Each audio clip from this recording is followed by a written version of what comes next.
সর্বশেষ যে ব্যক্তি জাহান্নাম থেকে মুক্তি লাভ করবে তাকে আল্লাহ পাক বলবেন, ফেরেশতাদেরকে বলবেন, আমার ফেরেশতারা আমার এই বান্দাকে জান্নাত এবং জাহান্নামের মাঝখানে রেখে দাও। জান্নাত এবং জাহান্নামের মাঝখানে লোকটি যখন থাকার জায়গা পাবে, সে জান্নাতের দিকে তাকায়া দেখবে আর কাঁদতে থাকবে। আল্লাহ পাক জিজ্ঞেস করবেন, বান্দারে যুগের পর যুগ ধরে জাহান্নামে কেঁদেছ, আমি রব্বুল আলামিন জাহান্নাম মাফ করে দিয়া জান্নাত জাহান্নামের মাঝখানে রেখে দিয়েছি, আযাব থেকে তো বেঁচে গেছো, এখন কান্দো কেন?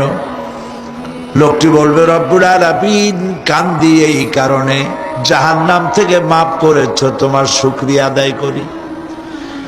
জান্নাত তো আমার কপালে নাই, কিসমতে নাই, কিন্তু জান্নাত আমি এখান থেকে দেখতে পাচ্ছি। জান্নাতের সুঘ্রাণ আমার নাকে আসতেছে, কপালে নাই যাওয়ার। আমি কাঁদি এই জন্য, তুমি যদি মেহেরবানি করে আমাকে জান্নাতের দরজার কাছে একটু দাঁড় করায় দিতা, প্রাণ ভরে তোমার জান্নাতের দৃশ্যটা একটু দেখতাম।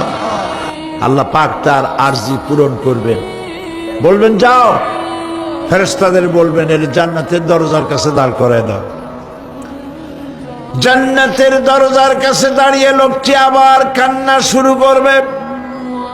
আল্লাহ পাক প্রশ্ন করবেন, এবার কান্দো কেন?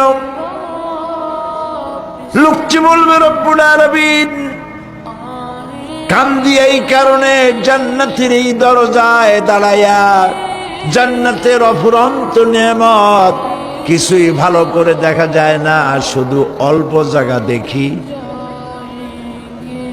যদি তুমি আমারে দয়া করে জান্নাতের মাঝখানে দাঁড় করায় দিতা, চতুর্দিকে তাকায়া তাকায়া দেখা কলিজারে ঠান্ডা বানাইতাম।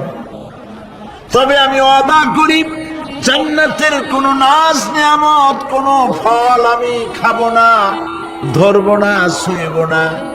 একটুখানি মেহেরবানি করে মাঝখানে দাঁড় করায় দাও, জান্নারে ঠান্ডা করি। আল্লাহ রব্বুল আলামিন ফেরেশতাদের বলবেন, আমার এই বান্দারে জান্নাতের মাঝখানে দাঁড় করাইয়া দে।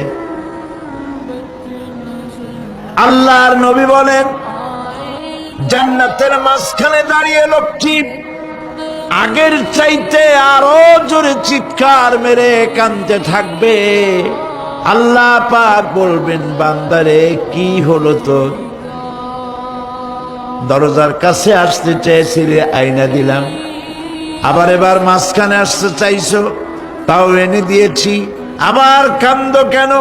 লোকটি বলবে, রব্বুল আলামিন এবার কান্দি এই জন্যে, তুমি যখন দয়া করে একটিবার জান্নাতের মাঝখানে এনে আমাকে দাঁড় করায় দিয়েছো, তুমি রহমান রহিম গফুরুর রহিম, এই জান্নাত থেকে আমার আর বাইর করে দিও না।